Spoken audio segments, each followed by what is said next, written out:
ഈ വിശുദ്ധമായ സംഘശക്തിയുടെ കെട്ടുറപ്പും ഭദ്രതയും അതിൻ്റെ മഹത്തായ പുരോഗതിയും വളർച്ചയുമൊക്കെ ഇല്ലാതെയാക്കുവാനുള്ള പല ശ്രമങ്ങളും അജണ്ടകളും പല ഭാഗത്തു നിന്നുണ്ടായിക്കൊണ്ടിരിക്കുമ്പോൾ കൃത്യമായി അതിനൊക്കെ നമ്മൾ ജാഗ്രതയോടുകൂടെ നേരിട്ട് സമസ്ത കേരള ജംഇയ്യത്തുൽ എന്ന മഹത്തായ പ്രസ്ഥാനത്തിനെ എല്ലാ നിലയിലും ശക്തിപ്പെടുത്തുവാനും ആ വിശുദ്ധമായ സംഘങ്ങൾക്കിടയിൽ ഭിന്നിപ്പുകളും വിയോജിപ്പുകളും ഇല്ലാതെ കൃത്യമായി മുന്നോട്ട് കൊണ്ടുപോകാൻ നമുക്ക് സാധിക്കണം.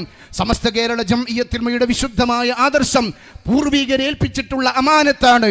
അത് മാനത്ത് വെക്കേണ്ടതല്ല, അത് അട്ടത്തും വെക്കേണ്ടതല്ല. സമസ്ത കേരള ജംഇയ്യത്തുൽ ആദർശം അമാനത്തായി എന്നും ഈ സമൂഹത്തിനോട് വിളിച്ചു പറയാൻ നമ്മൾ ഉണ്ടാകുമെന്ന് നമുക്ക് കൃത്യമായി പറയാൻ സാധിക്കണം. എവിടെയെങ്കിലും പോയി ആദർശം പണയപ്പെടുത്തിയിട്ട് വിശുദ്ധമായ ആദർശങ്ങൾ വിശദീകരിക്കുന്ന പരിപാടികളെ കൊച്ചാക്കി കാണിക്കുന്ന അവസ്ഥകൾ നമ്മൾ കേട്ടുകൊണ്ടിരിക്കുകയാണ്. സമസ്ത കേരള ജംഇയ്യത്തുൽ വിശുദ്ധമായ ആദർശങ്ങൾ കൃത്യമായി ഇൻഷാ അല്ലാഹ് അത് നമ്മൾ അമാനത്തായി തന്നെ കൊണ്ട് നടക്കും. അത് മാനത്തോ അട്ടത്തോ വെക്കാതെ കൃത്യമായി ജനങ്ങളിൽ നിന്ന് ജനങ്ങളിലേക്ക് ഈ വിശുദ്ധമായ ആദർശത്തിനെ കൊണ്ട് നടക്കാൻ എന്നും പ്രതിജ്ഞാബദ്ധരായി നമുക്ക് നിലനിൽക്കാൻ സാധിക്കണം.